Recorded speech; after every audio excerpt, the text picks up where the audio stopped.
رسول کریم صلی اللہ علیہ وسلم عرب کی کواری لڑکیوں سے زیادہ حیا والے تھے. کواری لڑکیوں سے زیادہ حضور حیا فرمایا کرتے تھے. جب خانہ کعبہ کی مکہ شریف میں تعمیر ہو رہی تھی نا، اہل عرب اس کو تعمیر کر رہے تھے، تو نبی پاک صلی اللہ علیہ وسلم اپنے چچا حضرت عباس کے ساتھ خانہ کعبہ کی تعریف میں مصروف تھے. تو عرب کے لوگ چونکہ لمبا کرتا پہنتے تھے پیروں تک، تو نیچے اگر کسی وقت کوئی چیز نہیں بھی ہوتی تھی تو کسی کو وہ نظر نہیں آتی تھی، چونکہ پردہ رہتا تھا، ایک لمبا کرتا پہنا ہوا ہوتا تھا. تو جب بچے، سرکار کی عمر مبارک بھی ابھی تھوڑی تھی، تو اس طرح بچے جب نکلتے تو وہ کئی دفعہ اپنی تہمت اتار دیتے نیچے سے، اور کوئی مزدوری کرنے لگتے تو 3-4 طے کر کے نا تہمت کی کندھے پہ رکھ لیتے. جس طرح کبھی دیہاتوں میں لوگ کپڑا سر پہ رکھتے تھے کہ اوپر اگر کوئی وزنی چیز رکھیں گے تو وہ تکلیف نہیں دے گی. نبی پاک صلی اللہ علیہ وسلم بھی سب لوگوں کے ساتھ خانہ کعبہ کی تعمیر میں شامل تھے. تو حضرت عباس رضی اللہ تعالیٰ عنہ نے کہا حضور سے، ابھی اللہ نے نبوت بھی نہیں فرمایا تھا، بھتیجے آپ بھی تہمت اتاریے، یہ صحیح مسلم میں حدیث موجود، اور اس کو کندھے پہ رکھ لیجیے، آپ اینٹیں اٹھا کے لا رہے ہیں تو ذرا آپ کو تکلیف نہیں ہوگی. تو سرکار دو عالم صلی اللہ علیہ وسلم سے یہ بات کہی، اور پھر جلدی سے حضور کی تہمت کو نکال کے نا، حالانکہ لمبا کرتا پہنا ہوا ہے، تو وہ جیسے ہی ان کے کندھے پہ رکھا اینٹیں رکھنے کے لیے، تو سرکار تو زمین پہ گر گئے، بے ہوش ہو گئے، آنکھیں آسمان کی طرف، اور پھر حضور پکار رہے ہیں آزاری آزاری آزاری، میرا تہمت دے دو، میرا تہمت دے دو. کبھی کوئی شخص اس وجہ سے بھی بے ہوش ہوا ہے کہ میرے وجود سے کپڑا اتر گیا ہے؟ حالانکہ سرکار پر وہ بے ہوشی بھی نبی پاک کا وہ جو غلبہ ہے نا شرم و حیا کا، اس کی وجہ سے ہوا. ورنہ تو حضور فرماتے ہیں کہ میری آنکھیں سو جاتی ہیں، دل تو میرا اس عالم میں بھی جاگتا رہتا ہے. تو سرکار زمین پہ تشریف لے آئے، آنکھیں میرا تہمت دے دو، میرا تہمت دے دو. تو جلدی سے انہوں نے تہمت دیا تو حضور نے باندھ لیا. پھر طبیعت مبارک میں تسلی ہوئی، یعنی ہم اس رسول کے غلام ہیں کہ جن کے تو وجود سے کپڑا اتر جائے تو حضور برداشت نہیں کرتے، قبول نہیں فرماتے، تکلیف شروع ہو جاتی. لیکن یہاں نوجوان ہیں اور بڑا قد کاٹ ہے اور بڑے بڑے سمجھدار لوگ ہیں، گرمی آتی ہیں تو شارٹ کپڑے پہن کے گھومتے ہیں. ان کو خیال نہیں کہ یہ وہ والا لباس ہے جو باہر تو کیا گھر میں اماں کے سامنے نہیں پہننا چاہیے، بہنوں اور بیٹیوں کے سامنے نہیں پہننا چاہیے. آپ کی گفتگو میں شرم و حیا ہو، آپ کے لب و لہجے کے اندر حسن ہو. آپ کو پتہ ہے نبی پاک صلی اللہ علیہ وسلم نے فرمایا میری امت میں سب سے زیادہ حیا کرنے والے عثمان غنی ہیں. عثمان غنی سب سے زیادہ حیا کرنے والے. آپ فرمایا کرتے تھے جب سے حضور کا چہرہ دیکھا ہے میں نے کبھی اپنی شرمگاہ بھی نہیں دیکھی، میں نے آنکھوں کا وضو نہیں توڑا، اور جب سے حضور کے دست مبارک میں نے بیعت کے لیے سیدھا ہاتھ بڑھایا تو پھر سیدھا ہاتھ میں نے کبھی گندگی کو نہیں لگایا. حیا تھی. آپ باتھ روم کے اندر بھی غسل فرماتے تھے تو کپڑوں سمیت کرتے تھے. کسی نے کہا حضرت جی واش روم کے اندر کیوں نہیں کپڑے اتارتے؟ آپ فرمانے لگے باہر بندوں سے حیا کرتا ہوں، اندر جاتا ہوں تو رب سے حیا آنی شروع ہو جاتی، وہ تو دیکھ رہا ہے نا. تو میں جو بات آپ کی خدمت میں عرض کرنا چاہتا ہوں اس کو آپ سمجھیے گا میرے عزیز، کہ شرم والا مزاج، گفتگو بھی شرم والی، آنکھیں بھی شرم والی، لباس بھی شرم والا، دوستی یاری بھی شرم والی، بہت ساری ایسی باتیں. دیکھیں نا آپ ذرا، میں نے کہا کہ باتوں کو سن کے گزر نہ جایا کریں، اس کی گہرائی پر غور کریں. اور نبی رحمت علیہ السلام کی پہلی بات نہیں بیویوں کی آنکھوں میں آنسو پیدا کر دیے. حضور فرمانے لگے سنو، جب کوئی عورت بچہ پیدا کر لیتی ہے تو رب اسے اتنا ہی درجہ دیتا ہے جتنا ایک شہید کو درجہ عطا کرتا ہے. اور فرمایا جب وہ عورت اس کا بچہ آ جاتا ہے، اب وہ رات کو روتا ہے، وہ اٹھتا ہے، پخانہ اور پیشاب کرتا ہے، اپنے وجود کو آلودہ کر لیتا ہے. تو نبی پاک صلی اللہ علیہ وسلم فرمانے لگے وہ عورت یہ فکر نہ کرے کہ وہ دیکھو مرد تو آرام سے سویا ہوا ہے اور میں اٹھ کے بچے کو صاف کر رہی ہوں، پخانہ پیشاب دھو رہی ہوں. میرے محبوب نے ہر مرتبہ فکر کو، حضور نے زندگی اس کے ہر شعبے سے تعلق رکھنے والے آدمی کو عزت دی. فرمایا بیبیو جب تم رات کو اٹھ کے اپنے بچے کی خدمت کرتی ہو، دودھ ڈال کے دیتی ہو، پخانہ اور پیشاب صاف کرتی ہو، تو فرمایا رب تمہیں اتنا ہی اجر دیتا ہے جتنا ساری رات مصلی پہ کھڑے رہنے والے عبادت گزار کو اجر عطا فرماتا ہے. اتنا اللہ تمہیں اجر دیتا ہے. ہر شخص کے حصے میں، ہر شخص کے حصے میں میرے نبی پاک نے عزت لکھی، ہر شخص کے حصے میں. رسول پاک نے وقار، رشتوں کو حضور نے اتنا مضبوط کر دیا، اتنا مضبوط کر دیا کہ رشتے رشتے نہیں درد بن گئے. ماں کا نام آتا ہے تو آنکھوں میں آنسو آ جاتے ہیں، ماں کا نام آتا ہے تو دل تڑپتا ہے نا. یار یہ انقلاب ہے جو میلاد والے رسول نے برپا کیا. ورنہ حضرت طارق ابن عبداللہ کہتے ہیں میں حضور کے اعلان نبوت سے پہلے بھی مکے آیا تھا. آپ فرماتے میں نے ایک بوڑھی عورت کو، ایک نوجوان کو گلے میں رسی ڈال کے گھسیٹ کے لے جاتے دیکھا تو میں نے اس سے کہا کہ یہ کیا کر رہے ہو، کون ہے یہ بی بی، کیا مسئلہ ہے؟ تو وہ کہنے لگا جی میری اماں ہے، بوڑھی ہو گئی ہے، کسی کام کی نہیں رہی تو بیچنے جا رہا ہوں. چلو کسی کے برتن جب مانجے گی تو میرے تو پاس کچھ نفع آئے گا نا بیچنے. یہ داستانیں نہیں. ابھی بھی جن لوگوں کی طبیعت سخت ہوتی ہے وہ قتل نہیں کر دیتے ماں باپ کو. واقعہ سنے نا آپ نے کہ ابا میرے نام زمین نہیں کر رہا تو مار دیا.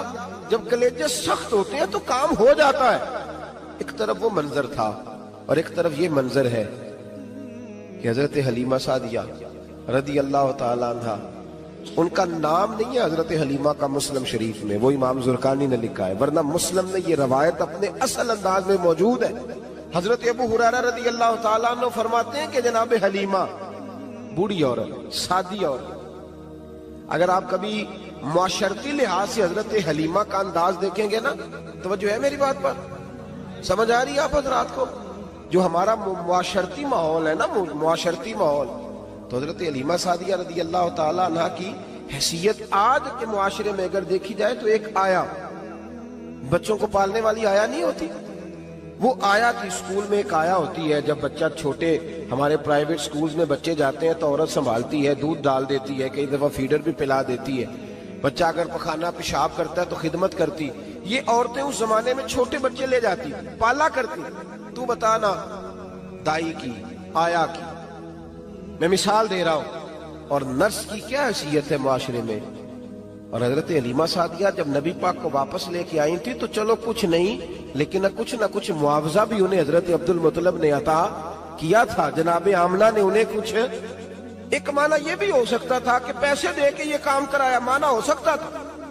آج جو گھر میں اماں برتن دھوتی ہے اس کی کیا حیثیت ہوتی ہے؟ وہ تو بیچاری جن برتنوں کو دھو کے ہمیں دیتی ہے، بعد میں انہی برتنوں میں ہم انہیں کھانا کھانے کی اجازت نہیں دیتے. لیکن میرے رسول پاک نے رشتوں کو عزت دے دی، اس طرح کی عزت دی، اس طرح کی عزت دی کہ جناب حلیمہ مسجد نبی کا دروازہ گزری ہی تھی کہ حضرت ابو ہریرہ فرماتے ہیں نبی پاک منبر پر اٹھ کے کھڑے ہو گئے. رسول پاک کھڑے ہوئے، نبی پاک.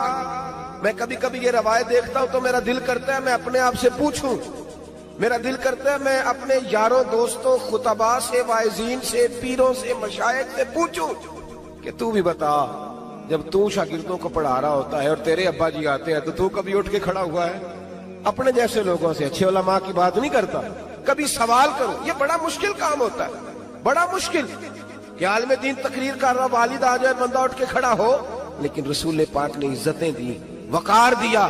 جناب حلیمہ داخل ہوئی تو حضور منبر پہ کھڑے ہوئے اور اتنی تیزی سے حضور آگے بڑھے، اپنی چادر کو اتارا اور پھر میرے رسول نے زمین پہ بچھایا اور پھر حضرت حلیمہ سعدیہ بیٹھ گئی. اور جناب ابو ہریرہ فرماتے جتنی دیر نبی پاک ان کے سامنے بیٹھے رہے اتحیات کی حالت میں بیٹھے رہے. حضور نے رشتوں کو وہ وقار دیا، وہ حسن دیا کہ رشتے درد بن گئے ہیں.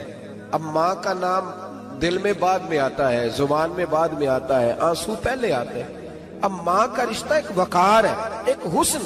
الحاوی للفتاوی میں امام جلال الدین سیوطی رحمت اللہ لکھا ہے فتح مکہ کے بعد نا کمال ہو گیا. وَرَأَيْتَ النَّاسَ يَدْخُلُونَ فِي دِينِ اللَّهِ أَفْوَاجًا، فوجوں کی فوجیں دین میں آ گئی. ایک زمانہ تنہائیوں کا ہوتا ہے، ایک عروج کا ہوتا ہے. عروج کے زمانے میں بڑے تعلق، بڑے رش، بڑی باتیں. اب حال یہ تھا فتح مکہ کے بعد کہ پہلے تو ایک آدھ آدمی کلمہ پڑھتا تھا، فوجوں کی فوجیں آتی. ایک دن نہ نبی پاک نماز پڑھانے آئے مسجد میں. میرے نبی پاک صلی اللہ علیہ وسلم جب مسجد میں آئے تو مسجد کھچا کھچ بھری ہوئی، گلیاں بھی بھری، 10,000 کے قریب لوگ مدینے میں جمع ہیں حضور کے پیچھے نماز پڑھنے کے لیے. پڑھیے صلی اللہ علیہ وسلم. نبی پاک صلی اللہ علیہ وسلم تشریف لائے نا، جیسے ہی مسجد میں داخل ہوئے تو 10,000 کا مجمع اٹھ کے کھڑا ہو گیا.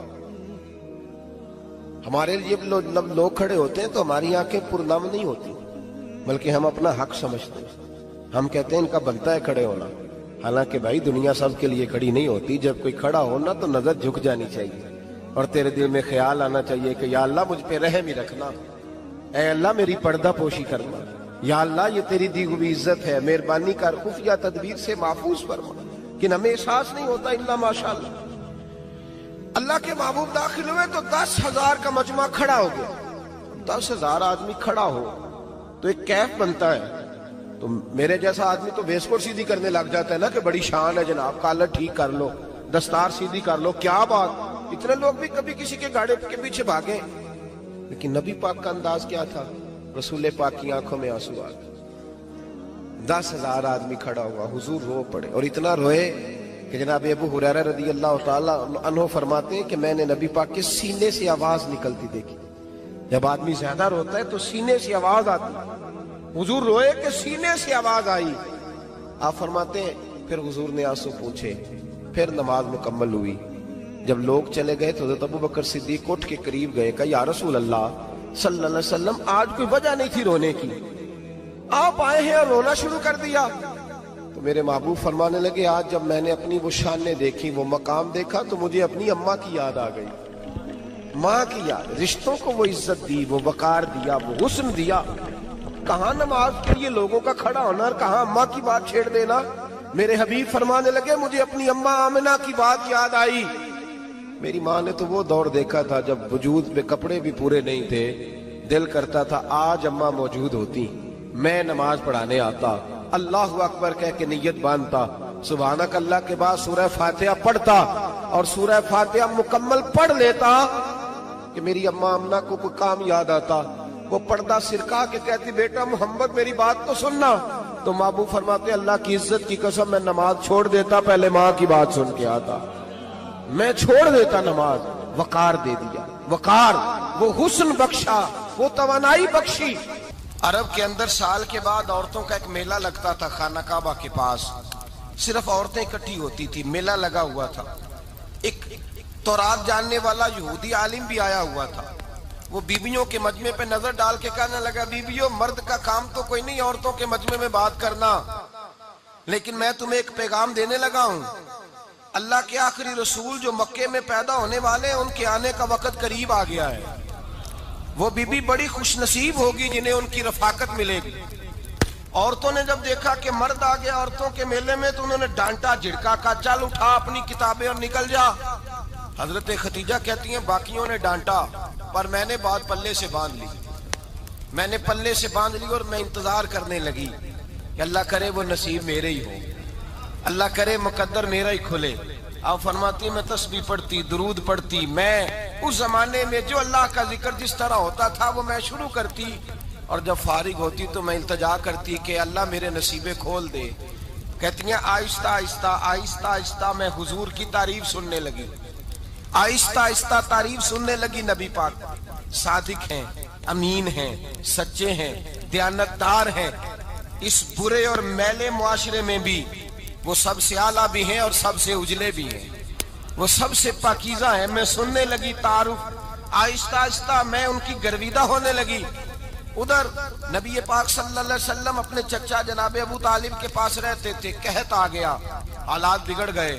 حضور سید عالم صلی اللہ تعالی علیہ وسلم سے چچا کہنے لگے بیٹے اگر مال تجارت لے کے شام جاؤ تو بڑا نفع کماؤ گے، ہمیں ضرورت بھی ہے، اور اگر ہو سکے تو ختیجہ کا مال لے کے جاؤ.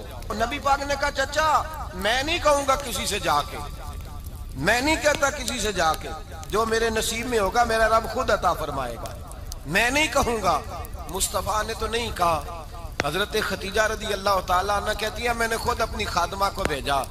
میں نے کہا جا کے پوچھو تو صحیح کہ میرا مال قبول ہوتا بھی ہے کہ نہیں، پوچھو. نبی پاک صلی اللہ علیہ وسلم سے پوچھا. حضرت خدیجہ کی خواہش ہے کہ آپ مال لے کے جائیں. حضور نے قبول کر لیا. جناب خدیجہ الکبریٰ رضی اللہ تعالیٰ عنہ کے غلام تھے، میسرہ ان کا نام تھا. جناب خدیجہ نے ان کو ساتھ بھیجا. فرمایا ایک 3 باتیں ارشاد فرمائی. ایک تو فرمایا سارا رستہ غور سے دیکھنا میرے نبی کے ساتھ کیا معاملات درپیش ہوتے ہیں. ابھی اعلان نبوت نہیں کیا. فرمایا ذرا غور کرنا، میرے مصطفیٰ کا مطالعہ کرنا اور مجھے واپس آ کے سبق سنانا. وہ جو تم نے چہرہ بددعا کی تلاوت کی ہو ذرا مجھے واپس آ کے سنانا. جنہاں نے دل پر جانی ڈٹھا ہو اکھیاں ہی تک لیاں، تو ملے ہوں تے ساجن ملیا ہوں ناساں لگ پئیاں. ذرا جا کے نا تلاوت کرنا اور مجھے دکھ. اور دوسرا فرمایا تم میرے غلام ہو تو مصطفیٰ کے بھی غلام بن کے رہنا. میں سنتی ہوں کہ کردار کے، افکار کے، نظریات کے، عظمت کے بلند و بالا، وہ جیسے کہیں ویسے کرنا. اور تیسری حضرت خدیجہ نے نصیحت فرمائی. فرمایا محمد ابن عبداللہ صلی اللہ علیہ وسلم کی رائے سے اختلاف نہ کرنا. یہ چلتے ہوئے معاہدہ کیا، جو وہ کہہ دے سو کر جانا. غلام کہتے ہیں میں ساتھ گیا، باتیں میں نے سن لی، لیکن جب سفر شروع ہوا نا ابھی چند منزلیں طے ہوئی تھی. میں نے کہا خدیجہ آپ نے کیا نصیحت کرنی تھی؟ ان کے ساتھ جو رہے گا وہ ان کا غلام ہی بن جائے گا. ان کے ساتھ جو رہے گا تو اجے میرا محبوب نہیں ڈٹھا جن ویکھ کے چن شرماوے. جے رکھے ہاتھ پھلاں وچ ہاتھ نال پھلاں رل جاوے تے ادھی راتی چن چڑھ جاندے جدوں جلوہ فرماوے. مایا جو بھی ساتھ رہتا غلام ہو جاتا. میں اسرا کہتے میں گیا، تجارت شروع ہوئی. کہتے ہیں نبی پاک صلی اللہ علیہ وسلم جب منڈی میں پہنچے تو لوگ قسمیں اٹھا اٹھا کے مال بیچ رہے تھے. اللہ کے محبوب جب گئے نا تجارت کرنے تو ایک آدمی کہنے لگا چلو معاذ اللہ بتوں کے نام تھے لات و منات، کہنے لگا لات کی، عزا کی، منات کی قسم اٹھاؤ. تو نبی پاک فرمانے لگے ان کی قسم اٹھاؤں جن کا میں نام لینا بھی پسند نہیں کرتا. ابھی اعلان نبوت نہیں کیا. اور فرمایا ویسے بھی میں قسم دے کے مال نہیں بیچتا، خریدنا ہے تو خریدو، نہیں خریدنا تو نہ خریدو. کہتے ہیں لوگ قسمیں اٹھا اٹھا کے پیچھے جاتے تھے، پر میرے نبی جس سے رخ پھیرتے تھے وہ نبی پاک کے پیچھے ہو جاتا تھا. ماتے کئی گنا زیادہ نفع کمایا.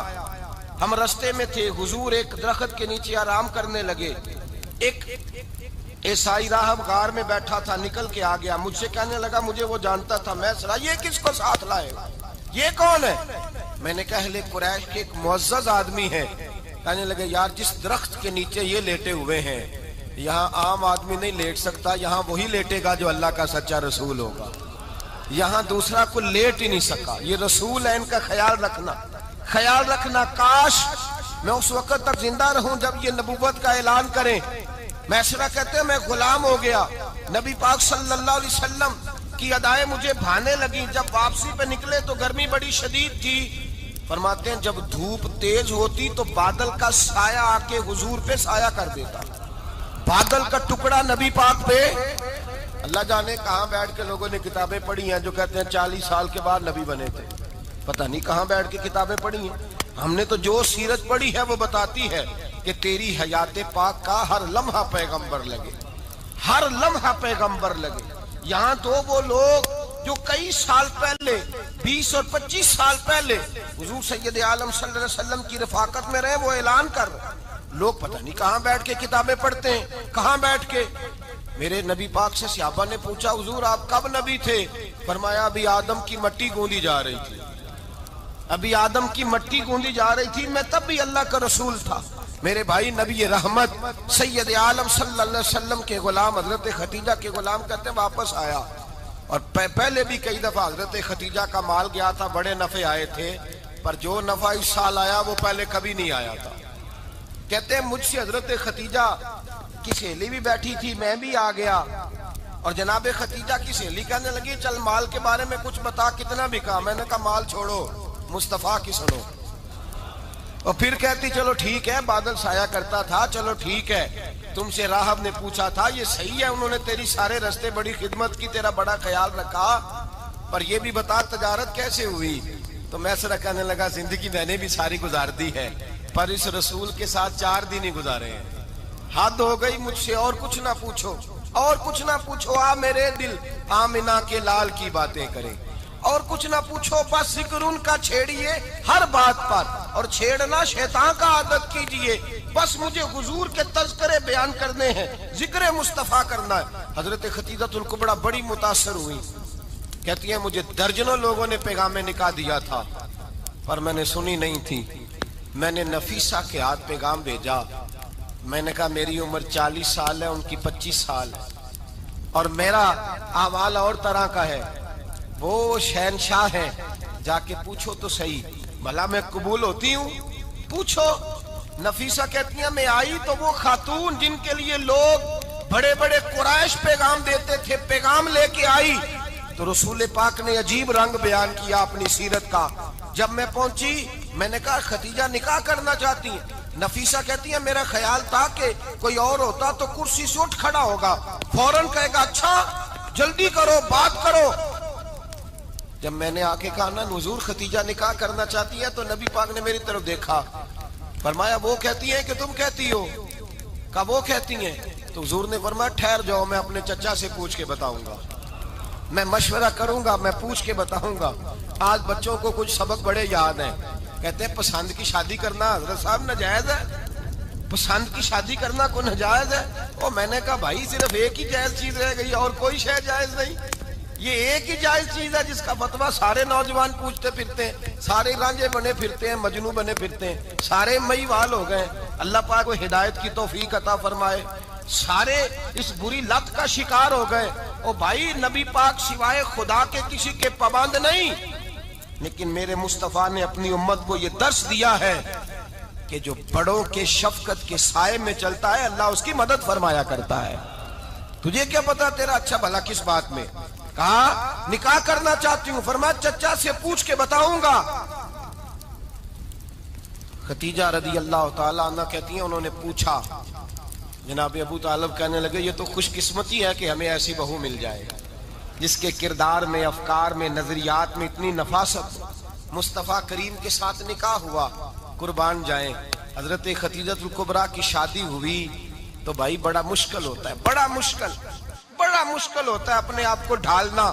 لیکن جناب خدیجہ کی زندگی اٹھا کے دیکھو، میں یہ نہیں کہہ سکتا وہ کروڑ پتی تھی، ارب خرب کی میں بات ہی نہیں کر سکتا، اور 20 نوکرانیاں تھیں ان کے پاس، درجنوں ان کے پاس غلام تھے، لیکن جب رسول اللہ کے دروازہ نور پہ آئی ہیں، انہوں نے میرے نبی کے گھر میں جھاڑو بھی دیا ہے، انہوں نے حضور کے کپڑے بھی دھوئے ہیں، انہوں نے رسول اللہ کے لیے اپنے ہاتھوں سے کھانا بنایا، انہوں نے دیکھا کہ نبی پاک صلی اللہ علیہ وسلم کو دولتوں سے، تجارتوں سے، سرمایے سے پیار نہیں، جتنی دولت تھی شام کو لا کے قدموں میں رکھ دی، کہا محبوبہ جب میں تیری ہوں تو میری ہر شے ہی آپ کی ہے۔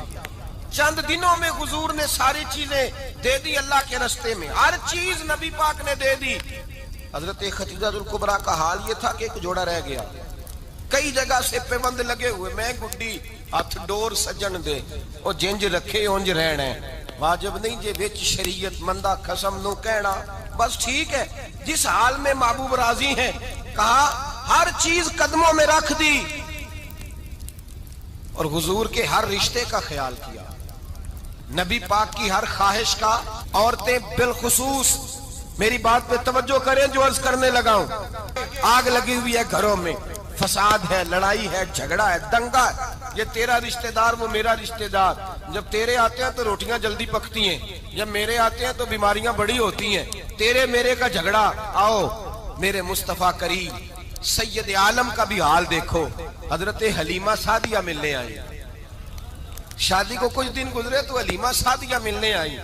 حضرت حلیمہ سعدیہ سگی اماں نہیں رضائی اماں ہے، یہاں تو سگی اماں برداشت نہیں ہوتی، سگی اماں، اور وہ بہو سوچتی نہیں بات کرتے ہوئے، سوچتی نہیں، وہ سوچتی نہیں کہ کس کے بارے میں بات کر رہی ہے، اسے پتہ ہی نہیں کہ تجھے تو پلا پلایا یہ ملا ہے نا، کبھی اس کی اماں سے پوچھ اس نے کتنی تکلیفیں برداشت کی، اس سے پوچھ کس دقت میں، کس آزمائش میں اس بچے کو پروان چڑھایا ہے۔ تو آج مالک بنی ہے تو تو رنگ ہی بدل گئی ہے، اور بچہ بھی بیوی کے ساتھ مل کر کے اماں کی غیبت کرتا ہے، سوچتا ہی نہیں کہ بات کس کی ہو رہی ہے، اسے خیال ہی نہیں آتا۔ حضرت حلیمہ سعدیہ رضائی ماں ہے، جب تشریف لائیں تو مصطفیٰ کریم نے فرمایا خدیجہ یہ میری اماں ہے۔ جناب حلیمہ سعدیہ کہتی ہیں میں گھر میں رہی، میری خدمت کی، مجھے کھانا پکا کے دیا، بستر بچھا کے دیا، کپڑے لے کے دیے، اور جب میں جانے لگی تو کہنے لگی آپ میرے مصطفیٰ کی اماں ہیں، پہلی دفعہ آئی ہیں، تھوڑا سا تحفہ نہ دے دوں؟ میں نے کہا جیسے مرضی۔ حضرت حلیمہ کہنے لگی تو جناب حلیمہ سعدیہ کو 40 بکریاں اور 1 اونٹ تحفے میں عطا فرمایا۔ اور یہ جو بی بی آ کے مالی بنی ہے نا آج، جس درخت کی چھاؤں میں تو بیٹھی ہوئی ہے نا، اگر تو سمجھے تو اصل احسان اس ماں کا ہے جس نے یہ پروان چڑھا کے تجھے دیا ہے. اصل نیکی اس اماں کی ہے جس نے تیرے سر پہ یہ سرتاج رکھا ہے، اور تو اس ماں کو ہی بھول گئی ہے. اور شکوہ بہو سے نہیں، شکوہ اس بیٹے سے ہے، بیٹے سے ہے جو علیحدہ بھی ہونے لگا تھا تو اماں سے علیحدہ ہو گیا ہے، جس نے سوچا ہی نہیں کہ ماں کے ہاتھ اٹھ جائیں تو عرش کا مالک کہتا ہے فرشتوں سے کہ پیچھے ہٹ جاؤ، ماں اور باپ اولاد کے لیے جو مانگے گے میں فوراً عطا کروں گا. تجھے پتہ ہی نہیں. اور ادھر رسول پاک کا کیا حال ہے؟ کہتے ہیں وہ تیرے رشتہ دار ہیں، تیرے بہن بھائی ہیں، تو جا، میں تجھے دروازے پہ چھوڑ آؤں گا، تو مل ان سے، میں نہیں ملتا، میں صاحب ہوتا ہوں، میرا ان سے کیا لینا دینا. حضرت خدیجہ کے بھائی نہیں تھے، نبی پاک صلی اللہ علیہ وسلم کے سسر حیات نہیں تھے، 2 بیٹے تھے حضرت خدیجہ کے، اور وہ دونوں بیٹے پچھلے خامن سے تھے. ذرا عقل کی کسوٹی پر تولیے گا کہ کسی بی بی کے بیٹے ہوں اور پچھلے خامن سے ہوں، اس آدمی کا رویہ کس طرح کا ہوتا ہے. لیکن میرے رسول پاک کا رویہ اس طرح کا تھا. میں آپ کو سیرت کی کتابوں سے امام حلبی نے، کستلانی نے، صاحب فتح الباری نے لکھا ہے رسول کائنات سید عالم صلی اللہ علیہ وسلم سوئے ہوتے تھے اور جاگو اور سنو، اللہ کرے حضرت خدیجہ کا میرے نبی سے رشتہ اور میرے نبی کا حضرت خدیجہ کا رشتہ ہماری سمجھ میں آ گیا تو سمجھ لو ہمارے گھر جنت بن جائیں گے، روشنی پھیل جائے گی. سمجھو اور سیکھو. حضرت عائشہ صدیقہ فرماتی ہیں نبی پاک سو جاتے تھے نا دوپہر کو تو کہتی تھی مولا علی سے لے کر ابو بکر صدیق تک کسی کی طاقت نہیں ہوتی تھی حضور کو آ کے بیدار کرے، سوء ادب سمجھا جاتا تھا. اور میں ایک جملہ آگے بڑھا کے کہوں گا، میں کہوں گا اماں جی آپ تو مولا علی سے لے کر ابو بکر صدیق تک فرماتی ہیں نا، ہمارا تو عقیدہ یہ ہے کہ مصطفیٰ سو جائے تو جبریل بھی نہیں جگا سکتے، وہ بھی نہیں آ سکتے، وہ بھی ہاتھ باندھے کھڑے ہیں کہ مولا کیسے جگاؤں. حضرت جبریل بھی نہیں جگا سکتے. لیکن حضرت عائشہ صدیقہ فرماتی ہیں میں تھی مدینے میں، حضرت خدیجہ کے وصال، میں مدینے میں حضور کے گھر میں تھی، نبی پاک میرے گھر میں موجود تھے اور سید عالم سوئے ہوئے تھے. حضرت خدیجہ کے پچھلے خامند کے بیٹے جناب حالہ آ گئے اور وہ مسجد میں آ کے بولے، مسجد میں توجہ کرنا، مسجد میں بولے، انہوں نے مسجد میں آ کے پوچھا کہ نبی پاک کہاں ہے، مسجد میں. تو جناب عائشہ صدیقہ فرماتی ہیں حضور سوتے ہوئے بیدار ہو گئے. حضور طامت سمیٹی، فوراً سر کے اوپر کپڑا رکھا.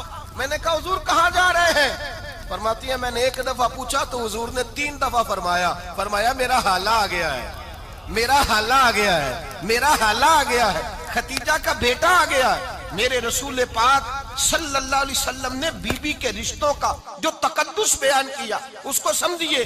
فرمایا حالہ آیا ہے، بیدار ہو کے خود تشریف لے گئے. اور یہ تو حالہ تھے نا، بڑے بیٹے حضرت خدیجہ کے، سب سے ان کا نام ہند تھا. اور حضرت ہند سے کوئی بندہ تعارف پوچھتا نا، نبی پاک کا جو حلیہ ملتا ہے نا کتابوں میں، سیرت کی کتابوں میں، حضور کا مکھڑا کیسا تھا، مکھ چند بدر شاشانی ہے، متھے چمک دی لاٹ نورانی ہے، کالی زلف تیاک مستانی ہے، مخمور اکھی ہیں مد بریاں. یہ جو حضور کا حلیہ ملتا ہے نا یہ حضرت ہند کا بیان کیا ہوا ہے. وہ بیان کیا کرتے تھے کہ نبی پاک کی آنکھیں کیسی تھی، حضور کے جلوے کیسے تھے. وہ بیان حضرت خدیجہ کے بیٹے ہیں. کوئی ان سے پوچھتا کہ بڑے راضی رہتے ہو ہند، بڑے راضی رہتے ہو، تو حضرت ہند کیسے راضی کیسے نہ رہوں، راضی کیسے نہ رہوں. میرے بھائی کا نام علی المرتضیٰ ہے، بہن کا نام فاطمہ الزہرا ہے، ماں کا نام خدیجہ الکبریٰ ہے اور باپ کا نام محمد مصطفیٰ ہے، میں راضی کیسے نہ رہوں. حضرت خدیجہ الکبریٰ کے رشتوں کے ساتھ رسول اللہ کا پیار، ان کے رشتے. کنز المال میں حضرت عائشہ صدیقہ کی حدیث ہے، جناب عائشہ فرماتی ہیں دوپہر کو حضور آرام کرتے تو کوئی آیا نہیں کرتا تھا.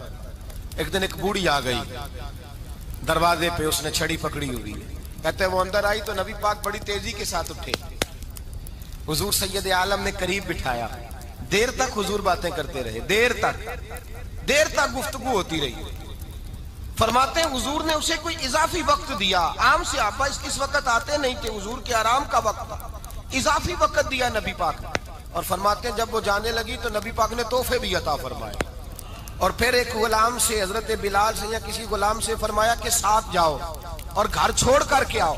نبی پاک صلی اللہ علیہ وسلم نے اعزاز دیا حضرت عائشہ صدیقہ فرماتی ہیں دیر تک ملاقات بھی، تحفے بھی، انفرادی ملاقات. بعد میں نبی پاک صلی اللہ علیہ وسلم لیٹ گئے. میرے دل کے اندر خیال آیا کہ حضور جائیں گے اور جب رات کو واپس آئیں گے تو پھر میں پوچھوں گی کہ حضور یہ بی بی کون ہے؟ حضور اب آرام کر رہے ہیں. فرماتی ہیں میرا خیال تھا کہ یہ سوال شام تک میرے ذہن میں رہے گا کہ یہ کون ہے. آپ نے بڑا اعزاز دیا، دروازے تک چھوڑنے گئے. حضرت عائشہ صدیقہ فرماتی ہیں میں سوچ رہی تھی آرام کر رہے ہیں، اور میں نے جیسے ہی نگاہ ڈالی تو حضور تو گہری سوچ میں گم ہے. نبی پاک سوچوں میں گم ہے اور بے آنکھیں کھلی ہوئی. فرماتی ہے میں قریب جا کے بیٹھی، قدموں پہ ہاتھ رکھا. میں نے کہا محبوبہ یہ بی بی کون تھی؟ اتنی دیر آپ نے ملاقات کی اور وہ چلی گئی ہے تو ابھی خیالات ہیں، تصورات ہیں. فرماتی ہے میں نے پوچھا تو مصطفیٰ کی آنکھوں میں آنسو آ گئے. نبی پاک رو دیے، اٹھ کے بیٹھ گئے. میں نے کہا حضور کیا ہوا؟ میں نے تو آپ کو پریشان کر دیا، میں معذرت چاہتی ہوں. حضور نے فرمایا عائشہ ایسی کوئی بات نہیں. اس بی بی کے بارے میں پوچھتی ہو جسے میں نے زیادہ عزت دی ہے، زیادہ پیار کیا ہے، ذرا زیادہ اس کے ساتھ میں نے توجہ کی ہے. ہاں یا رسول اللہ میں نے انفرادی رنگ دیکھا ہے، روٹین سے بڑھ کر آپ نے محبت فرمائی.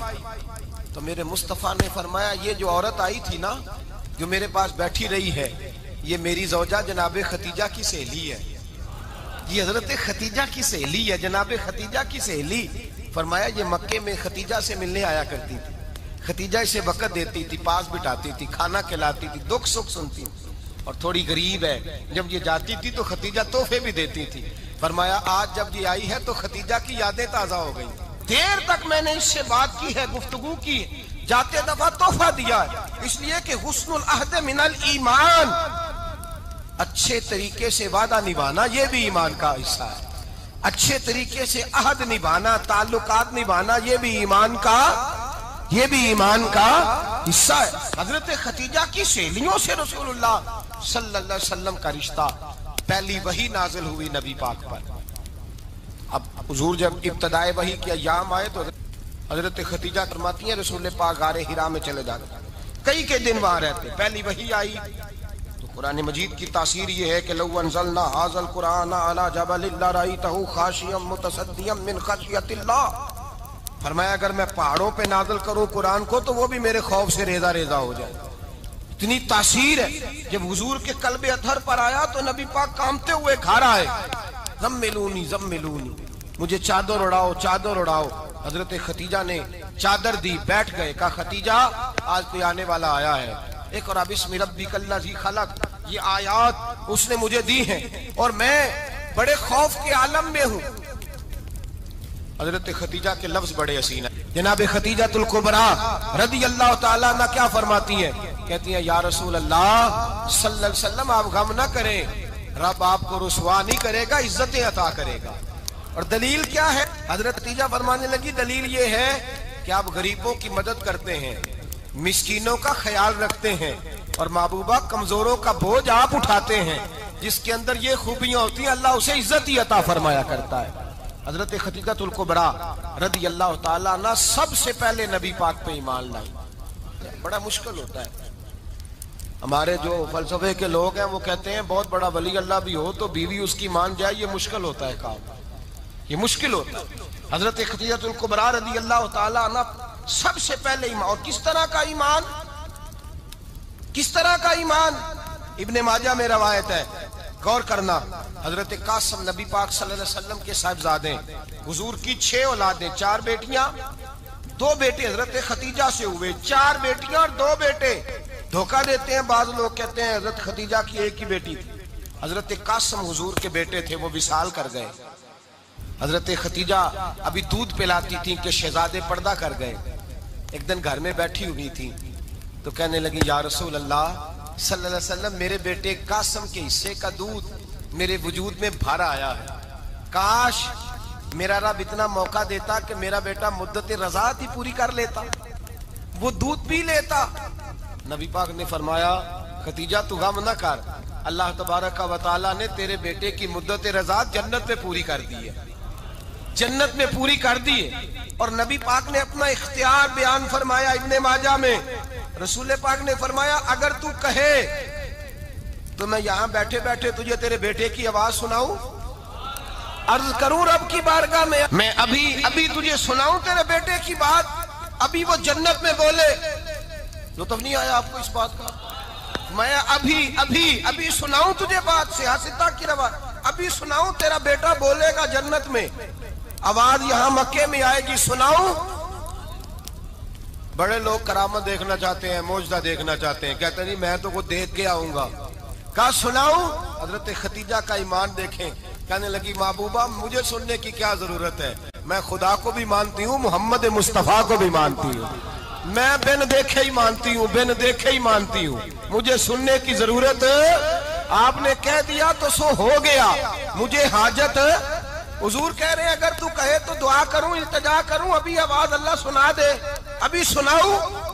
حضرت خدیجہ کہتی ہے نہیں حضور میں بن دیکھے ہی، میں ان لوگوں میں سے نہیں ہوں جو پہلے دیکھ داکھ کے آئیں، پلٹ کے آئیں، دیکھ کے سودا کریں، میں تو ان لوگوں میں سے ہوں جو بن دیکھے مانا کرتے ہیں، یؤمنون بالغیب کی قائل، رسول اللہ صلی اللہ علیہ وسلم پہ ایمان لائی، اور پھر نبی پاک صلی اللہ علیہ وسلم نے جیسا کہا حضرت خدیجہ نے ویسا کیا۔ اور حضرت عائشہ کی روایت ایسی بھی ملتی ہے، جناب عائشہ سے کسی نے پوچھا تھا کسی نے جنت کی نعمتیں بھی کھائی ہیں؟ تو حضرت عائشہ کہنے لگی ہاں، ایک دفعہ نبی پاک نے جنت کے انگوروں کا خوشہ توڑ کے حضرت خدیجہ کو کھلائے تھے، وہ انگور وہاں سے توڑ کے جناب خدیجہ کو حضور نے انگور کھلائے تھے۔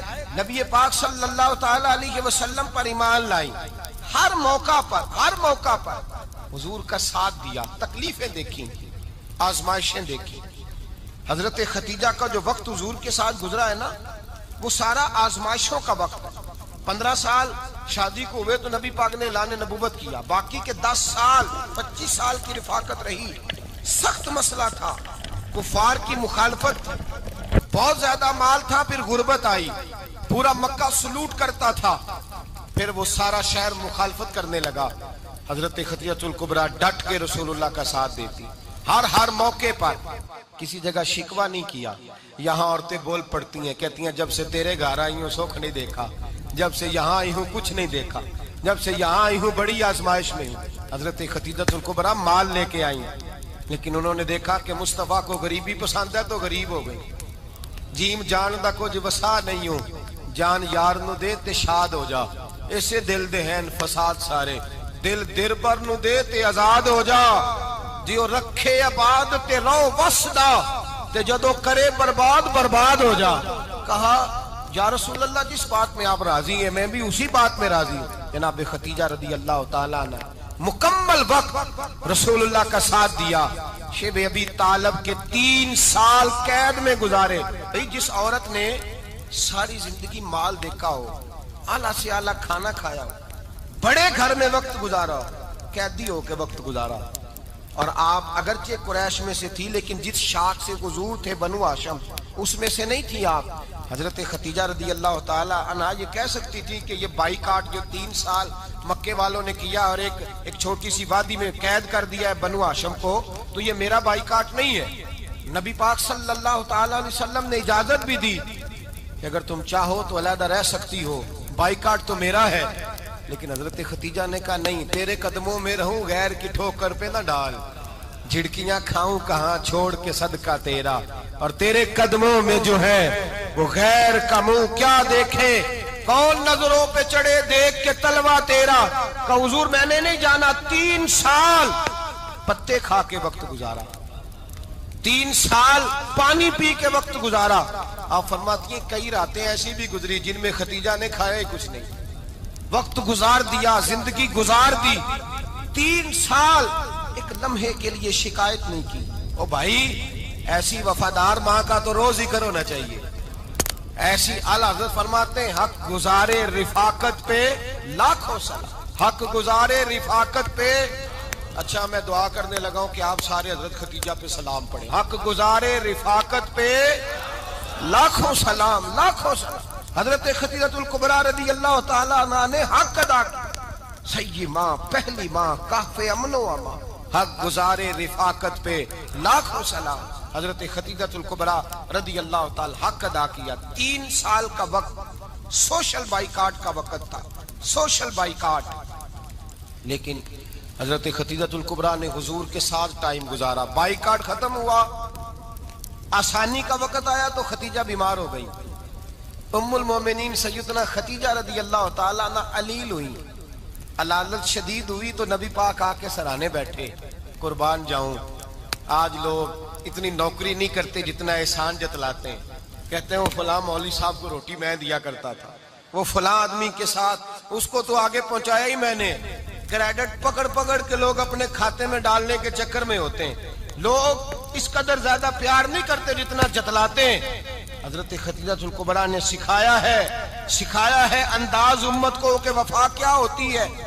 حضرت خدیجہ نے ساری زندگی نوکری کی، ساری زندگی وفا کی، وقت وصال آیا، حضور کو بلایا، اللہ کے محبوب تشریف فرما ہوئے، صاحب ابن الشام کہتے ہیں حضرت خدیجہ رو پڑی، کہنے لگی محبوبہ میں نبی کی بیوی تھی، میں خدمت کا حق نہیں ادا کر سکی، کوئی غلطی ہو گئی ہو تو مجھ سے درگزر کر دیا جائے، مجھے معاف کر دیا جائے۔ یہ کہہ کے رونے لگی، نبی پاک نے فرمایا تو غلطی کی بات کرتی ہے، خوش ہو جا، میرے رب نے وعدہ فرمایا ہے کہ تو دنیا میں بھی میری بیوی ہے تو جنت میں بھی تو ہی میری بیوی بنے گی، وعدہ کیا ہے اللہ تبارک و تعالی، میں نے تجھے پسند کیا ہے، جنت میں بھی تو ہی میری بیوی ہے۔ میرے نبی کریم سید عالم صلی اللہ علیہ وسلم نے حضرت خدیجہ الکبریٰ رضی اللہ تعالیٰ عنہ سے اس قدر زیادہ، حضرت عائشہ فرماتی ہیں اکثر گھر میں اکثر نبی پاک حضرت خدیجہ کا ذکر چھیڑ دیتے۔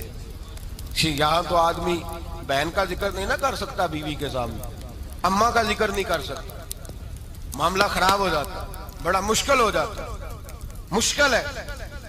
حضرت عائشہ صدیقہ بظاہر تو سوکن تھی نا، لیکن حضرت عائشہ بیان کرتی ہیں، کہتی ہیں نبی پاک سب سے زیادہ حضرت خدیجہ کا ذکر کرتے تھے گھر میں، اکثر ذکر ہو۔ خدیجہ یوں کرتی تھی، خدیجہ یہ کام اس طرح کرتی تھی، خدیجہ کا یہ رنگ ہوتا تھا، اس کا یہ طریقہ ہوتا تھا، اس کا یہ طرز حیات تھا، وہ ایسے چلتی تھی، وہ ایسے، اکثر حضور بیان کرتے۔ حضرت عائشہ فرماتی ہیں مجھے رشک ہوتا، رشک، ناز کرتی میں کیا مقدر ہے خدیجہ کی۔ کہتی ہے ایک دن نا میں نے کہا ذرا بات تو کروں، کہتی ہے نبی پاک گوشت لائے، مجھے کہا عائشہ ذرا گوشت صاف کرو، پکاؤ اور ذرا شوربہ زیادہ کرنا۔ کہتی ہے میں نے وہ گوشت لیا، صاف کرنے لگی، میں نے کہا حضور شوربہ کیوں زیادہ کرنا ہے، مہمان آنے والے ہیں، کچھ لوگوں کو آنا ہے۔ تو نبی پاک نے فرمایا نہیں آنا تو کسی نے نہیں، مجھے پتا چلا ہے مدینے میں خدیجہ کی کچھ سہیلیاں آئی ہیں، میرا دل کرتا ہے کچھ سالن بطور تحفہ ان کو بھی بھیج دوں، تو ذرا زیادہ پکانا، خدیجہ کی سہیلیوں کو میں نے سالن بھیجنا ہے، تحفہ دینا ہے۔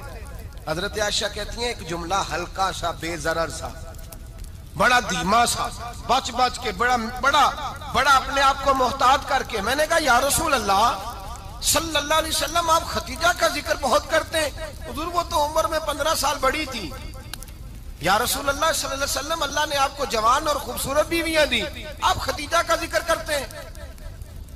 فرماتی ہیں یہ بات کہہ کے میں خاموش ہو گئی، میرا خیال تھا جواب آئے گا، دیر ہو گئی، حضور جواب نہیں دیتے۔ کہتی ہے میں نے یوں نظر اٹھا کے دیکھا تو چہرہ مبارک سرخ ہو گیا، اور رسول پاک نے فرمایا عائشہ آج بات کی ہے، آج کے بعد یہ بات نہ کرنا۔ میں نے کہا حضور کیا ہوا؟